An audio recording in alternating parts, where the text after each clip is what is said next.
From Showtime and A24. What do you love most about Whitney? Comes a new series unlike any other. Well, where do I even start? Academy Award winner Emma Stone. I like how you fight for us. Nathan Fielder. Money doesn't really matter when it's about doing the right thing. And Benny Safdie. You guys are strong, right? At the end of the day, you're going to survive, right? Next question. New episodes of The Curse, streaming now on Paramount Plus, only with the Paramount Plus with Showtime plan. With Kroger brand products from Baker's, you can make all your favorite things this holiday season. Because Kroger brand's proven quality products come at exceptionally low prices. And with a money-back quality guarantee, every dish is sure to be a favorite. These are a few of my favorite things. Whether you shop delivery, pickup, or in-store, Kroger brand has all your favorite things. Baker's, fresh for everyone. Enjoy basketball, soccer, and all your favorite sports like never before at BetMGM. Sign up using bonus code LIBERTY and your first wager is risk-free up to $1,000. Plus, when you register with BetMGM, you'll get instant access to a variety of parlay selection features, live betting options, player props, and daily boosted odds specials. Download the BetMGM app today or go to BetMGM.com and enter bonus code LIBERTY and place your first wager risk-free up to $1,000. Now you're winning with the king of sportsbooks. Visit BetMGM.com for terms and conditions. Must be 21 years of age or older to wager. Pennsylvania only. New customer offer. All promotions are subject to qualification and eligibility requirements. Rewards issued as non-withdrawable free bets or site credit. Free bets expire 7 days from issuance. If you or someone you know has a gambling problem, help is available. Call 1-800-GAMBLER in partnership with Hollywood Casino Morgantown.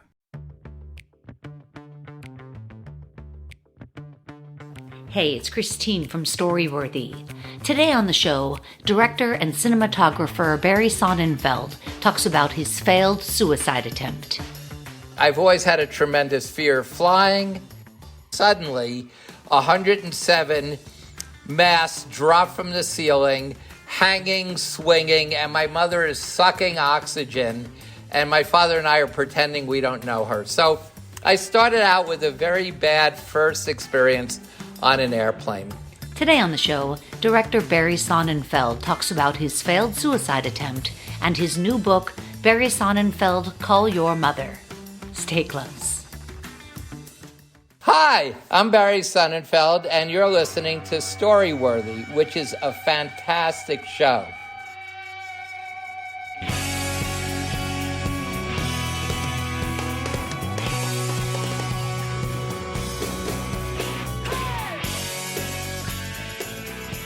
Welcome to Storyworthy. My name is Christine Blackburn, and I'm coming to you from Los Angeles, California. Whether you're a longtime fan of the show or a new listener, welcome to Storyworthy. Now, I hope you guys enjoyed the show last week with comedian Greg Proops talking about being quarantined, which we all are. Do you know Greg Proops, Barry? No, I don't. Yeah, he's from Whose Line Is It Anyway? And he tours all over the place. And, here's an instance of a guy who, he makes his money on the road, obviously performing and goes all over the world. And now, like everybody, everything's halted. And so talking with him last week was interesting. So go back and listen to that, you guys. But not today, because today I'm here with a very interesting guy. He's a filmmaker and a cinematographer and a writer. And his name is Barry Sonnenfeld. And he has a new book that I absolutely adored. It's called Barry Sonnenfeld, Call Your Mother. I have to tell you, Barry, it's such a funny title. The whole book. You've told such a wonderful group of stories. Did this book come easy for you to write? It was very easy for me to write. It sort of happened accidentally. I was not planning to write a memoir, but when I decided to do it, it was a combination of Jerry Seinfeld, who's my next-door neighbor here in Telluride, Colorado, telling me I should become a stand-up. And when I said, aren't I too old for stand-up? He said, oh, yeah, you're way too old. You won't make any money. Well, thanks a lot, Jerry. But he said you would really enjoy the process because you're by yourself. You don't have studio executives or producers or anyone telling you what to do. You fail or succeed on your own. And And I thought the nearest I could come to that was to write my memoir, because I wrote it on my own. And I would sit down at my computer and easily write between 30 and 40 pages a day. In fact, the first draft was twice as long. I cut out 11 chapters and 300 pages. That is unbelievable. That is so interesting. Well, this might be just a second book then. You might just have another book in you. Well, I got a second book in me. Let's see how this one does, and then we'll decide if it's worth my time. The title, Barry Sonnenfeld, Call Your Mother, is such a funny title, and you address it at the very top of the book. In the first 5 or 6 pages, you talk about why it's called this. And could you just recap that story? I know you've told it many times, but it's just too funny. Sure. In fact, it could have been our 10-minute story, but we've come up with another one. But in January of 1969, during the first peace concert at Madison Square Garden, 19,600 people, 2:20 in the morning. Jimi Hendrix is about to perform for the second time. The first time he felt something was off with the world and left the stage. He's now back. He's warming up. He's going... No, wait a minute. Who were you there with? I was there with... I was a senior in high school. I was there with Susan, who was my girlfriend at the time. So I was actually with a date at Madison Square Garden. And it's, as I said, 2:20 in the morning, and that's a very important part of the story. And Jimmy is about to hit the first chord of whatever song he's about to play, when over the PA system at Madison Square Garden came the announcement, Barry Sonnenfeld, call your mother. So let's just chat about this for 1 second, shall we? First of all, how did she get anyone to answer the switchboard?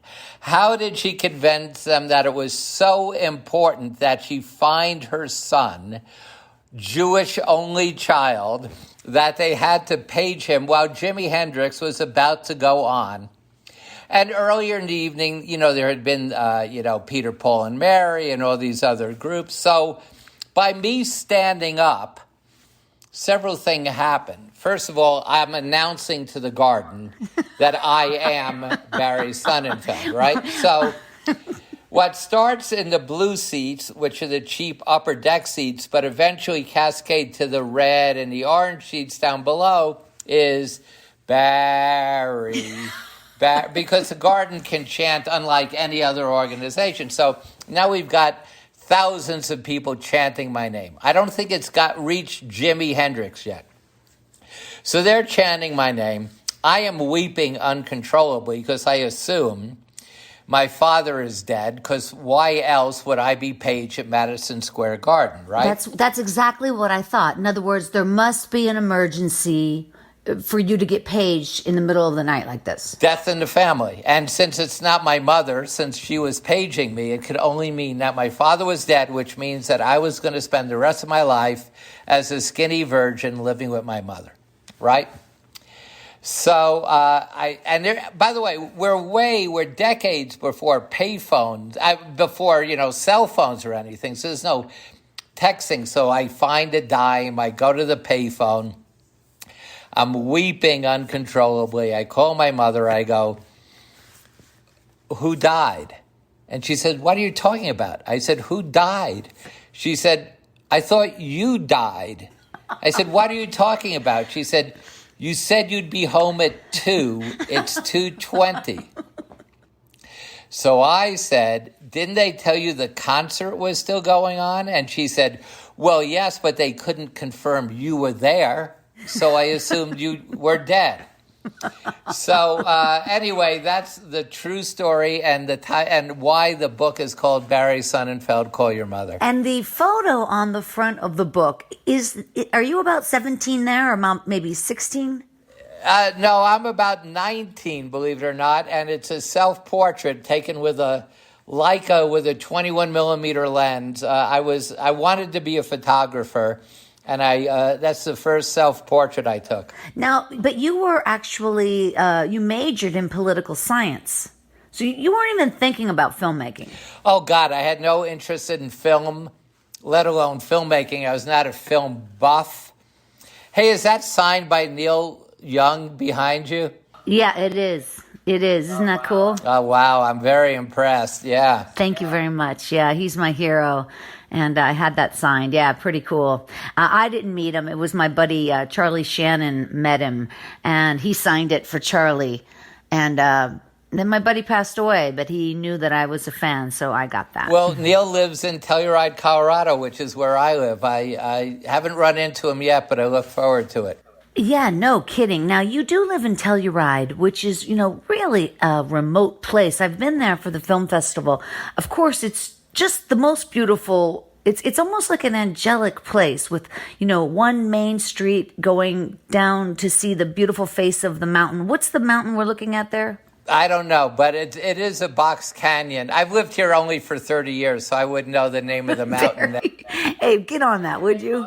I can name other mountains. I can name the Wilsons and Sunshine, which are on the cover of Coors, the Coors can. But that mountain I can't mention. I just refuse to, and I don't know the name of it. You're so funny. Wait a second. You're telling me the mountains on the cover of the Coors can, those are Mount Wilson down there in southern Colorado? That's correct. Very interesting. Yep. Well, I knew it wasn't where they brew the beer in Golden. No, it's not Golden for sure. It's not Estes Park.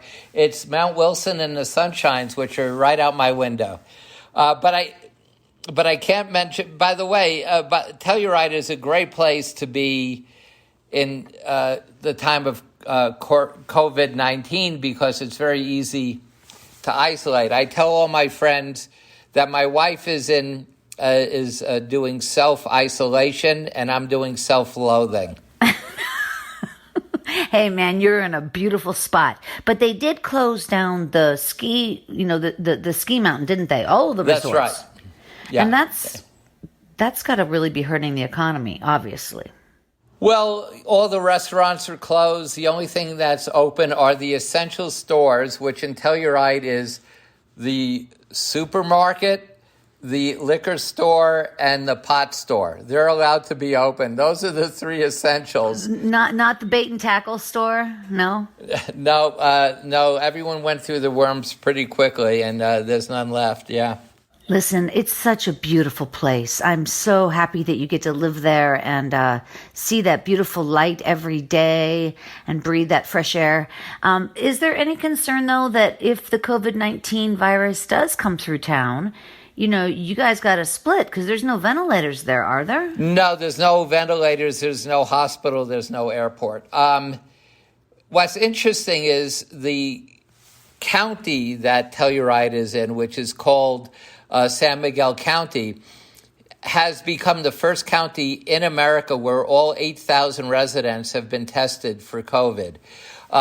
Two of the people that live in Telluride have a company that does this. In fact, they've been working very closely with the Chinese in China, and so they're really ahead of the game. So for the last week, everyone in Telluride and the surrounding areas have been tested for COVID.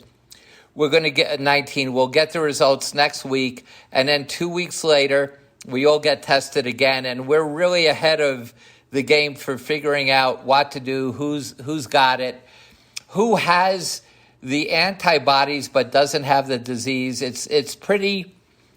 Telluride's a pretty amazing place. It really is. It's really special. So you have been tested then? I've been tested. I haven't gotten the results yet. And how did they test you? Did you have to do it, go to a drive-through place, or did they come to your home? No, it's blood testing. It's not swab, and it was so brilliantly organized. It was all done in the gym in the middle school, but you registered online. You waited in your car, you drove up, you gave your name, they gave you the bag with your name and a number, and then you drove around, you waited till you were called, then you got on the line outside and you were separated by 10 feet. Eventually you got into the school, you washed your hands, you put on a mask that they gave you, and then they had about 15 blood takers that was separated by 40 or 50 people at different feet, at different parts of the gym. It was incredibly well organized. Yeah, my God. I mean, shit, we need the mayor of Telluride. I mean, that's incredible. Yeah, no, Telluride is full of smart people that like to ski. Sweetie and I don't ski because we're old, but I built a luge run on our property. So you can come and luge. No, seriously. You did not. Yes, we did. We did. It's actually more of a skeleton run because you lay on your stomach. One night, Frank Marshall, the famous producer on New Year's Eve, got lost in the woods, so we now have higher walls. It's an entire luge run on our property.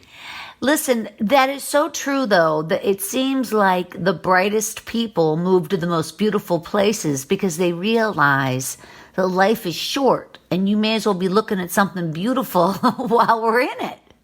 Well, Sweetie, I call my wife Sweetie. Sweetie and my feeling was, I'm never going to work where I live. If I lived in L.A., they'd say, you got to be in New York. If I lived in New York, it would be Atlanta. If it was Atlanta, it would be Toronto. Or you'll go up to Vancouver anyway, right? Or you go to Vancouver. So my theory is live in the most beautiful place you can and then go to work wherever you're going to work. But it's never going to be where you live anyway. So pick a very cool place to live. So that's why we're in Telluride. That's awesome. Listen, we're going to get to your story in a minute here, which, by the way, you bring forth the topic of failed suicide. Nobody's ever brought forth this. Super interesting. We're going to get to that in just a second. But before we do, another thing I find fascinating about you, Barry, not only have you led this incredible life, and again, you guys, the book, Barry Sonnenfeld, Called Your Mother, the book has everything. It has comedy, it has horror, it has surprise, a little bit of sex. It has everything. But something that really strikes me is that you grew up very poor. Yeah, I would say we grew up lower middle class, but because my father wanted to do more with life, he was constantly starting new businesses, which meant he would go bankrupt, which meant we would have either no electricity, no phone, or we would have to cross the street and not pass Lou the Butcher because we owed him too much brisket money. So, yeah, he used my silver dollar collection as dollars. Each silver dollar was probably worth $50, but he used my silver dollar collection to get our electricity back on. He stole my bar mitzvah money to pay several back months of rent, stuff like that. I wrote that down as I was reading your book. I wrote that in my notes, that he stole your silver dollar collection. Yep. That's terrible. No, I mean, but when your parents passed away, what kind of success had they seen you do? Like, what did they see you do? Oh, they had seen me through all the movies I was a cinematographer on, the three Coen brothers, Misery, When Harry Met Sally, Big, all that. They had seen all of the Men in Black. My dad died about 6 years ago, and my mother died about 12 years ago. So, in fact, every time I was on the David Letterman show 8 times, and every time I was on the Letterman show, my father would call me afterwards and go, "You look nervous," or "Not one of your better ones." It could never be, "Wow, that you did great, Bear," That's incredible. That's incredible. I've heard that over and over, throughout the years, people that, really,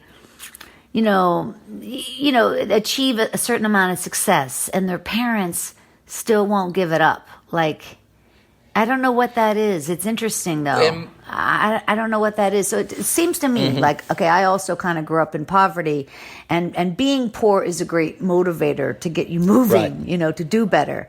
But then in addition, if you put on top of that your parents have a hard time seeing you do well, it's complicated. It doesn't matter. I mean, it doesn't matter because you're going to do the best you can anyway. But I don't know if it's that they're ashamed they didn't do better, or they're afraid to now have a lower stand. I don't know what that is. They were such narcissists that they were just jealous. They wanted that success for themselves and not for me. Yeah, it could be just as simple as that. Yeah, I think so. Nonetheless, I bet they were damn proud of you, man. Really. Well, after they died and I got all these stupid file boxes, I'd find all these clippings that they had saved of, Aw, see that? That your mom had been doing like a scrapbook or something. Yeah, but I don't care. I just didn't like them very much, and I really don't miss them. Barry. Listen, I have one child. I know you're an only child. I got to tell you, I'm the youngest of 6. And I got to tell you, my daughter's life is exponentially better than what my life was as the youngest of 6. It would be even better if she had a sibling. How old is your daughter? She's 13. Well, have another child.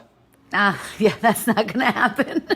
But I got to tell you, actually, we're going to hear your story here in a second, but then I do want you to meet my daughter because she's ecstatic to meet you because you were the showrunner on a series of unfortunate events. Yeah. Which is probably one of the funniest and most well-done series I've ever seen in my life. Whether it's for kids or adults, it crosses all those barriers. It's clever and it's smart, and Neil Patrick Harris is just crazy talented. Yeah. And it's just a wonderful series. You guys shot that in Vancouver. Yeah, in fact, I think it's the best thing I've ever done, including all the movies I shot or directed. What I'm most proud about is the 3 seasons of a series of unfortunate events. Those are big words, Barry.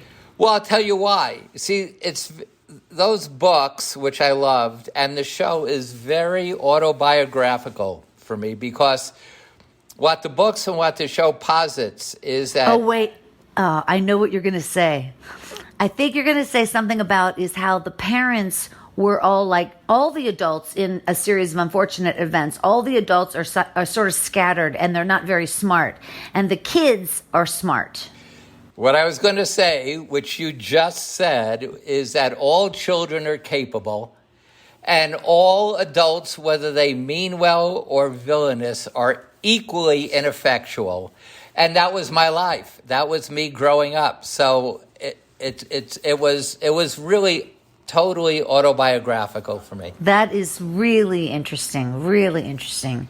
Oh, that's great. Well, anyway, I'm going to have Alabama come over and say hi to you in about whenever we're done with your story, if you don't mind. Wait, do you call her Allie? No, it's just Alabama. Fantastic. What a great name. We could be raising Alabama over here. Yeah, instead of raising Arizona. Yeah, actually I found that name from True Romance. You remember Patricia Arquette? She played Alabama Worley. It's a great name. Great name. Thanks. All right, you guys, before we get to Barry's story, I did want to remind you to follow me on Twitter and Instagram. Would you do that at Storyworthy? That would be very nice of you. And head over to storyworthypodcast.com and join my mailing list. That would be great. Barry, do you do any social media? No, I'm on Instagram. I'm not on Twitter or Facebook or anything like that. No, I'm just on Instagram. I don't blame you. You're in Telluride, Colorado. You don't need anything, man. You just need to, if you want to do anything for relaxation or if you're bored, just go look at those mountains. For me, what it is naming clouds, sitting on the deck going, is that a dog eating pizza or a lion with the head of a vulture? So that's what I do. That's a good life, man. That's a good life. All right, you guys. He's here right now. Like I was saying, Barry Sonnenfeld is a filmmaker and a writer. And, you broke into the film industry as the cinematographer on the Coen brothers' first 3 films, Blood Simple, Raising Arizona, and Miller's Crossing. By the way, I've seen pictures. You show pictures in your book of you and the Coen brothers, and you guys are like babies. Yeah. You're so young. Yeah. The guys, especially Joel and Ethan Coen, they look like they're from Dazed and Confused. Well, truly, the first day that Joel, Ethan, and I had ever been on the first day of shooting Blood Simple was the first day that Joel, Ethan, and I had ever been on a movie set. None of us had worked their way up, and that's some serious advice for your listeners. Declare what you are or what you want to be, and then become that. I think that is so true. If you want to be a writer, say I'm a writer. You're a filmmaker, say I'm a filmmaker. It's so true. Yeah, it's a really It's a really good attitude to have because that is what you are. That is what you do. Totally. I just did the 92nd Street Y in New York with Jerry Seinfeld. We had 800 people there. Jerry was interviewing me, and someone said, how do you become a writer? And here's what Jerry said. You buy some legal pads and a pen, and you sit in front of them. You don't look at your phone. You don't look at your iPhone or your Samsung phone. You turn all that off. You sit there, and you're writing. And you're a writer. And you're a writer. That's it. It's true. Yeah, it's true. It is true. Yeah. All right. You were the director of photography. So that's the other thing, by the way, with a series of unfortunate events. It's so, there's so much visually to see. So you have that eye. You must have, obviously, they chose you because you could get so specific, like especially with the series of unfortunate events where everything, the color is also specific. It's almost like a Wes Anderson thing. Everything is so specific. It's so funny. I always say that Wes Anderson stuff looks like it's a Barry Sonnenfeld thing. But what with me being older and around a lot longer than Wes and having done the same stuff for decades. But in any case, yes, it is like almost like a Wes Anderson thing. I really wanted the job because, as we discussed, I love the books. And I went to Netflix and I told them exactly what I would do, that it would be totally stylized, that I wanted to shoot it 100% on stage. Every one of those episodes is on stage. And that I wanted to be able to control the light and the sky, and that there should never be sun and it should always be flat, and that Lemony Snicket should be an on-camera narrator that walked in and out of the scenes. So everything I told them I wanted to do, I even told them where to sit. I remember saying to Cindy Holland, well, you should sit over there. Brian, you sit there, because I wanted to look at all of them in the same frame without having to turn my head. I totally directed that meeting, got hired. That is so interesting, Barry. That is so wonderful because it is perfect. Patrick Warburton is perfect. The cast is perfect. And I had no idea you were the one that made all those choices. That is so impressive, Barry, honestly. Well, thanks. Daniel Handler was great, and Rose Lamb, who helped produce the show, was fantastic. But we pretty much, everything I wanted, we did, and I think it's perfection. I just love it. It is. The acting is fabulous. Those kids can act. They're very good actors. Yeah. Is the baby a twin? Are they twins, the little baby? No, you always hire twins. When we did Addams Family Values, we had twins who played Pubert, but we only found one good kid, and we took the chance, and we made her Sonny. Her name's Presley, and there was only one Presley, and we watched her grow over those 3 seasons, and by the last season when she turns to Mr. Poe and says, I despise you, I'm in hysterics. She is so cute. She's so cute. All of it. It all just comes together perfectly. My daughter's got the books. She's got quite a few of the books, and they're just so beautiful. I mean, books on the series. The big coffee table books. Yeah, they're great, aren't they? They're beautifully done. Yeah. Yeah, beautiful books. They really are. And by the way, is that going to come back then, or is that... No, there were 13 books that Daniel wrote. Each book we did as 2 episodes, except the last one, the end, we did as 1 episode. So we're done. We've moved on. It was designed for 3 seasons. We did 3 seasons. The kids are too old now, and it's all in the past. Did you have anything to do with the film? Well, I got fired off of it. How would that happen? Because I love the books, when Scott Rudin, who I worked with on the Addams Families, I heard he was doing the book, and I asked if I could direct it. Scott hired me. We designed sets. At some point, Sherry Lansing, who ran Paramount at the time, wanted a partner. She felt that, she said to me, Paramount has never made a black comedy that's ever made money. And I said, well, that's not true. I directed 2 of them for you, Addams Family and Addams Family Values. And she said, they don't count. So, okay, it's her rules, it's her money. So I got her Sony to put up half the money, and she didn't like that deal. And I said, all right, go to any studio who will put up half the money except Amblin. I said, if you go to Amblin, the heads of Amblin are Walter Parks and Laurie McDonald, and they'll fire me the next day because they don't like me. We've done all these Addams Family. We did all the Men in Black movies together. We never got along.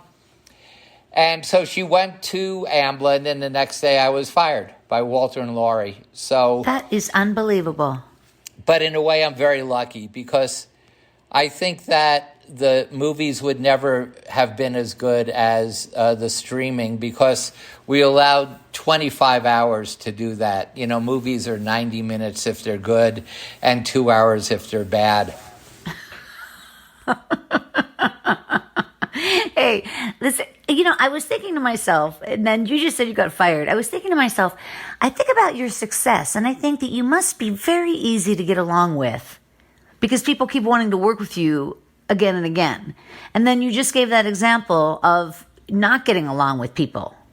And, and I mean, for myself and also the audience, when you're talking about that, is it just basic personality clashes like that happen in any office? Because it seems like there's such high stakes in the filmmaking world and the money is just, ticking away. I have strong opinions. And, I'm lovely about them, but I have strong opinions. And so I haven't been fired too often. Stallone fired me off of Tango and Cash, which was a movie that he did with Kurt Russell. I loved Kurt. I love Kurt Russell, yeah. And just a great guy, and we got along great. But it was just weird personalities. The director didn't like me, a guy named Andrei Konchalovsky. He wanted a really ugly, gritty, handheld version of the show, and it's just not what I do. But they hired me with 2 weeks. They were going to start shooting in 2 weeks. The previous cameraman quit. I came on. That's a bad sign. That's a bad sign. Then I got fired, and then they went with a third guy. But you know what? Everyone in the film business is a personality. And sometimes personalities instantly get along. I mean, the second I met Max Greenfield, I knew I just loved him and was going to be in everything I did. The second I met Patrick Warburton, there are certain actors that once you work with them, every time you read a new script, you go, where's that part for Warburton? And Warburton was in the original Fox Tick with me. He was in Men in Black 2. He was in Big Trouble. So when you find certain actors, you just keep wanting to work with them over and over again. I'm always looking for my next role for Neil Patrick Harris, for instance. Yeah. You also, you were also the director of photography, like we said, on Throw Mama from the Train, Big, When Harry Met Sally, and Misery. I watched Misery recently. It totally holds up. Oh, great. I haven't seen it in a while. It's so good. It's so good. Were you present when they did all those shots of all those shots going up the road in the very beginning of the movie when he finishes his book and he's driving the mountain roads? Was that in a helicopter? I mean, at that time there weren't drones. What was going on? No, actually, I was the second unit director on that, and in fact, we had no snow and had to move to a different location to find snow. And we had snow machines on trucks, and sometimes the windshield wipers would wipe the fake snow and it would become soap and you would see soap bubbles. It was so hard. And no, I don't, we may have used a helicopter for one shot, but it was mainly looking down from other overpasses onto, other advantages, other turnabouts or turnarounds. And we could only shoot, it was always sunny, so we'd have to wait till the sun was behind the mountain, so it looked gloomy because it's supposed to be snowing. It was a nightmare shooting that stuff. But I sort of remember, after he has that car accident and he lands and he's all smashed at the bottom of that, that little mountainside or whatever. Right. Jack Nicholson's in the car and his or not No, James, Jimmy Caan. James Caan, right, is in the car, and there's like cold air, like you could see his breath coming out of his mouth. So how do you do that if it's warm out? Oh, no, it wasn't warm. It was sunny. It was either sunny and not snowing, or so we would have to wait till the sun went behind the mountain. But it was in the 20s. I mean, we were getting breath, but we weren't getting any snow. It was a disaster. James Caan was in that bed then, like every day of shooting, just like basically in the bed. The worst person in the world to have to be in a bed, because Jimmy is the most frenetic, energetic, weird guy ever, and Jewish, weirdly, which not that many people know, and a rodeo star.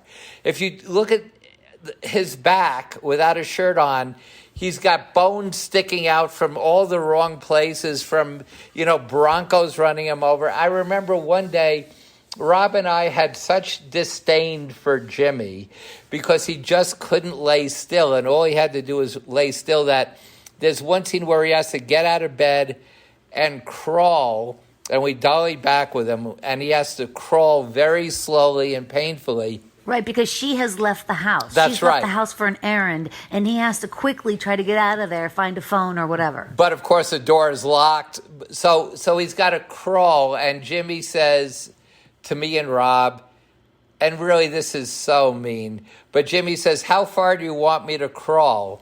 And I go, and I spit on the floor.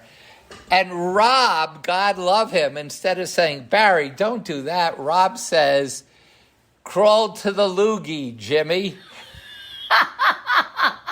No way.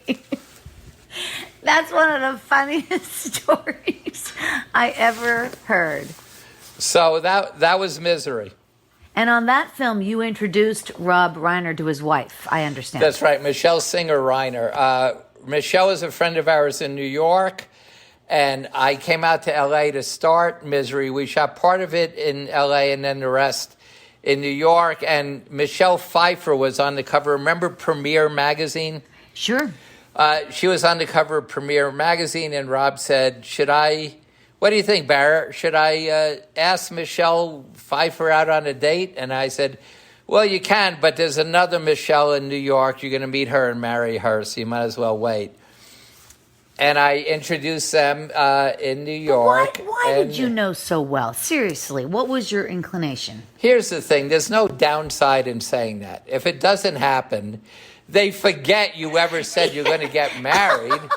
And if they do get married, you're like a genius forever. So why not say it? So you do this all the time. All the time. And it always works out. My assistant, Marcel, married someone I set him up with.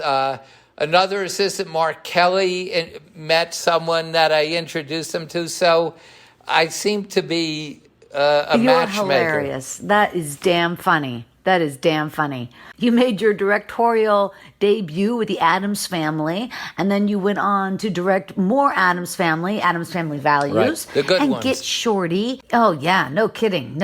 And you also won an Emmy, and that was for Pushing Daisies. Yes, Mm-hmm. That was a television show. That's right.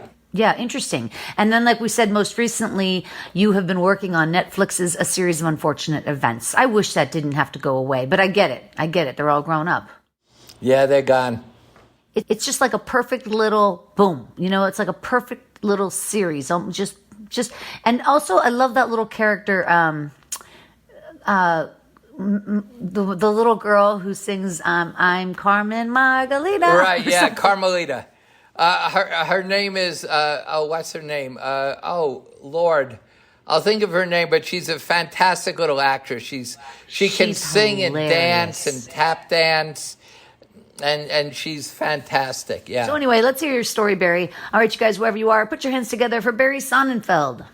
Okay, so we're calling this story a failed suicide attempt. Every time I get off an airplane, I view it as a failed suicide attempt. My theory being I am going to die in a plane crash, so if I get off successfully, I've failed in my attempted suicide. I've always had a tremendous fear of flying, probably because the first commercial airplane I was ever on, I was with my mother and father. We were flying to Miami. I was about 11.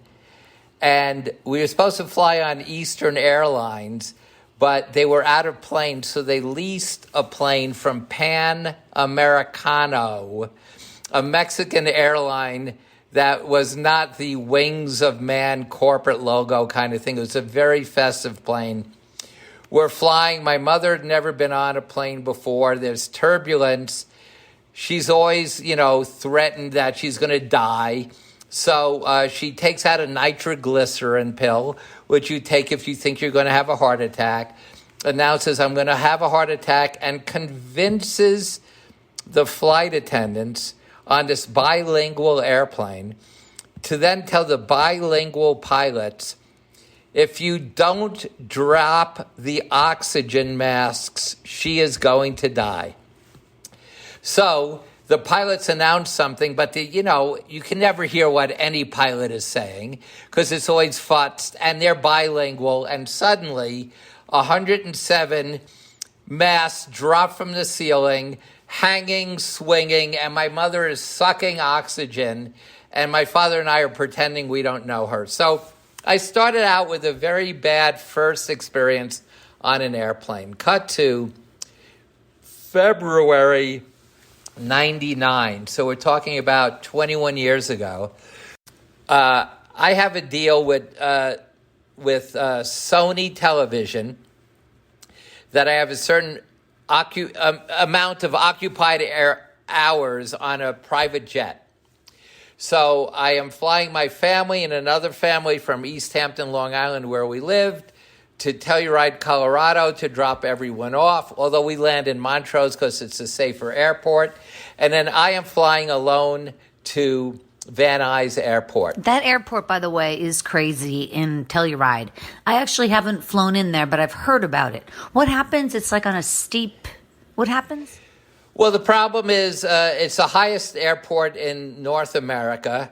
It's it's on a mesa. So if you come in too low, you hit the front of the face of the mesa and you die. And if you come in too high, you run out of airport and you die. So it's not a fun airport. So is that the only flat space? That was the only alternative when they built that place? Yeah, it's the one flat place near town. Interesting. So Montrose is better. Montrose is like a real airport with 737s landing and that kind of stuff. But so we dropped the family off, and now I am alone on this airplane flying to Van Nuys. To Van Nuys, and the pilot, co-pilot, and flight attendant are in the cockpit with the door closed. I'm alone in the back. And at 14,000 feet, as we're approaching Van Nuys Airport, the plane starts to nosedive, shudder, and from the cockpit, claxtons and beeps and all sorts and warnings and sirens. So I know I'm going to die. And the reason I think that people are afraid of dying in an airplane crash is the knowing you're going to die for several minutes. So as you corkscrew to the ground, do you weep? Do you think about all the things you should have done differently? Do you think about the people you love? Do you think, how many different things over my whole life, if I had done slightly differently, would have had me not be on this airplane at this time? So there's a million reasons why you don't want to die in an airplane crash. And none of those things happened. I didn't weep. I didn't go crazy. I didn't relive my life. I crossed my arms. I put my feet up on the seat in front of me, and I tried out different line readings of "and now I die." And I tried it with a syllable on each word to see which was better. I would go, "and now I die." Then I would go, "and now I die." And then I would try, "and now I die." And finally was the "and now I die. It turns out they're all equally valid. So, but I went through all those, and now I'm just waiting it out, and now we're over the Van Nuys runway, way too far down the runway. I assume they'll do a touch and go and come around because they missed the runway. They put the goddamn plane down way too far down the runway. We're heading right towards a brick wall at the end of the runway. They somehow manage to do a 180, almost scraping the left wing as they do the 180. And now they decide, because the reverse thrusters aren't working, that the way they are going to stop the airplane is by aiming at, hitting, and bouncing over parked airplanes. So every time we hit a parked Cessna or Piper, I revive my "and now I die" thing because I assume it's going to explode. Nope, we destroyed 5 planes. We then leave the airport. We go through a fence, and we're now in the Van Nuys car parking lot. So now we're destroying automobiles. We destroy a Dodge Ram 3500 dually, and we come to a stop lodged against a pine tree in a parking lot. Now I can see that the pine tree is blocking the door to the airplane, but the co-pilot, pilot, and flight attendant, who are out of control. What are they doing? What are they doing? Well, they're freaking out. They're screaming. They're trying to open the door, but I go calm. When other people go crazy, I go calm. So I say to them, are we at all worried about that? Pointing to all this oil pouring out of the engine. The pilot says what you don't want a pilot to say. She says, "Oh my God," they all run past me. And while I am waiting for instructions, I realize I am alone on this airplane. They have gone out the back of the plane, opened the cargo door, and jumped out. Wait a minute. Is that true? It's totally true. And I have proof in the book, which I love. Very late in the book, I found the NTSB black box transcript, where literally you can read the co-pilot say things like, "Yee-haw, I don't think we're going to make it." And eventually, the NTSB report says there's a sound of the plane hitting something and the black box goes silent. So you can literally, the NTSB report, because everything I'm telling you sounds like I'm making it up. So now I'm standing in the cargo area. The crew is fleeing. All the traffic helicopters are flying above, all the LA copters. And I see, as the pilot is running, I see her ripping her epaulets off of her shoulders so she can't be seen as the pilot from above.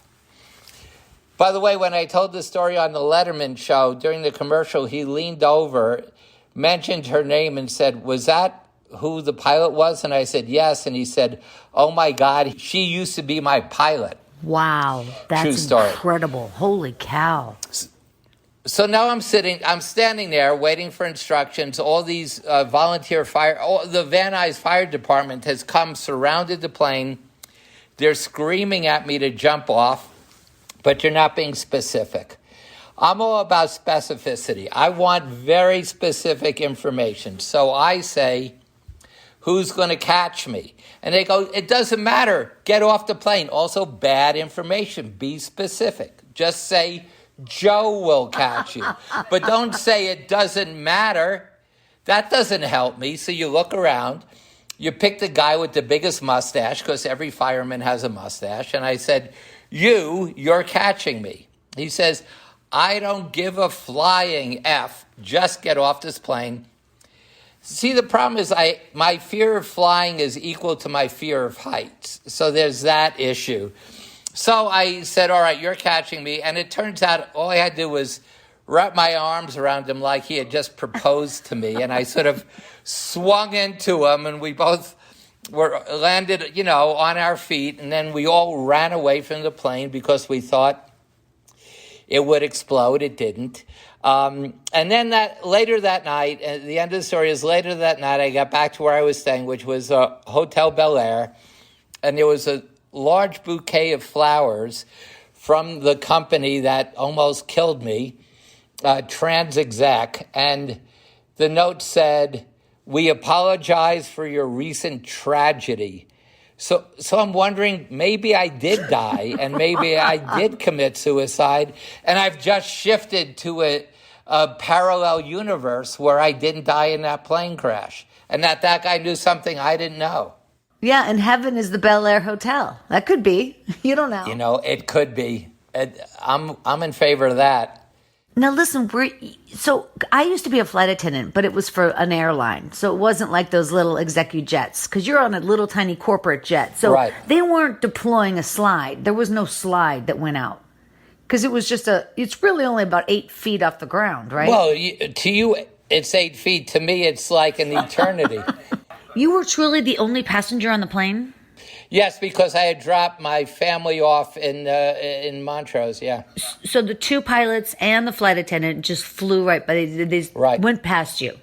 Well, I will tell you, as a former flight attendant, when you're coming when you are in an emergency situation, usually it comes down to two groups, the prayers and the criers. Right. That's usually what it breaks down to. You throw in some screamers, and a lot of people are kind of a mixture of all three. And you're out of control. That's the problem. Well, let's back up here for a second. Are you saying that was this something you read in your training manual, or did you experience firsthand screamers, criers, and prayers? No, I definitely experienced that firsthand. I mean, I've been on, I flew for 7 years, say about 500 flights a year. So, I've been on almost 4,000 airplanes, and I probably had 3 close calls. Like an engine blowing out or severe turbulence, things like that. Who are your favorite, the prayers, the criers, or the screamers? I like the screamers, because you're just like getting it out there. Yeah, why not? You know what I mean? Just let it out. We're all here. We're all friends. Nobody wants to be here. Do what you have to do. Listen, when I was in flight attendant training, we would do these ditching processes. Right. Basically, if the plane has to ditch into the ocean. Now, the odds of an airplane ditching into an ocean, landing in the ocean, and floating, and then deploying a raft. Right, deploy that big raft. It's like, really, it's the slide. The slide turns into a raft, and then getting away from the airplane so the airplane doesn't pull you down under the water, cutting the cord. And then, so we would go through all these procedures, and we would learn that once everybody got in a lifeboat, we would be doing this in a mock situation, like in a big gymnasium. Right. They would need to deploy the big life raft, and would all sit around the life raft. And then they would give everybody a duty as the flight attendant, like if you were the senior flight attendant or the junior flight attendant. And one of the duties was to keep up the morale and sing songs. So there was a song book in the emergency packet inside the life raft is a song book for a flight attendant to go around and, cheer people up. That's really scary. I will say, if you were still a flight attendant, what airline? It was U.S. Air, which turned into U.S. Airways, yeah. But, and before that it was Allegheny, I think, and Mohawk. If you were my flight attendant on a commercial flight, you would be very proud of me, because when you would say, all of you in the front seat, pull out the thing, to this day, because those goddamn people didn't open the door for me and didn't tell me what to do. Every plane I get on, I look at it. I know, do I pull it this way? Do I lift it up? Do I do this? Because I know I'm going to be opening that door. It's smart to do, and also to realize that the exit behind you may be your closest exit. Nicely stated. Thank you very much. I appreciate that. And if you do need to take your emergency flotation device with you, don't inflate that device until you're outside the airplane. Believe me, I'm going to inflate it before I'm outside the plane. I don't care what I'm supposed to do. Listen, we're going to wrap it up in a second, but let me ask you, is there anybody that you would like to work with again? I mean, if you really could. I mean, even if it was Penny Marshall. I mean, well, she's dead. There's certain actors. I loved working with Will. I still, to this day, there are Patrick Warburton, I look for. Patrick Breen is another actor. I really like directing, so I don't think I'd want to go back to being a cinematographer. But if I ever found a role for either Danny DeVito or Rob Reiner, both of whom are fantastic actors, in addition to being great directors, I'm always looking for a part for Rob Reiner. And in fact, this is news, but Rob Reiner and Warner Brothers Television are in negotiation to option my book. And I would love to do this with Rob Reiner. I think there's a streaming TV show called Barry Sonnenfeld, Call Your Mother. So exciting. That would be fantastic. Yeah. That would be just wonderful. Oh my gosh, I want that to happen. Hey, listen, Barry, thank you so much. Check it out, Barry Sonnenfeld, Call Your Mother. It's available everywhere. You've got amazing reviews, by the way. I don't have to tell you, but my gosh, Jerry Seinfeld writes right on the front of the book, he writes, if I went to prison and saw that Barry Sonnenfeld was going to be my cellmate, I would think, this will be a breeze. Great Jerry imitation. Great work. Thank you very much. Great shout out. If he would have you on Cars, Comedians in Cars Getting Coffee, what kind of car do you think he'd put you in? You know what? I think he'd put me in an old Volvo. Or a Saab. We always talk about old cars we love, and one's a Saab 96 and one's a Volvo 1800E.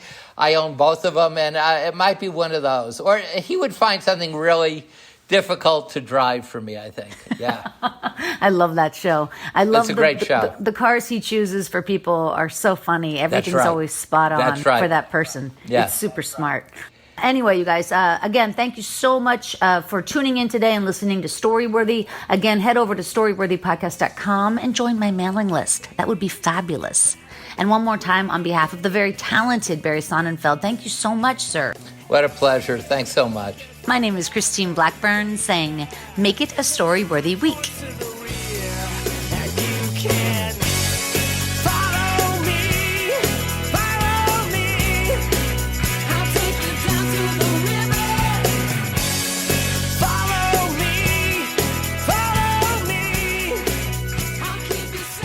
Thanks for joining us on the Storyworthy Podcast. We'll be back next week with all new stories. Subscribe to Storyworthy on iTunes and visit the Storyworthy website at storyworthypodcast.com.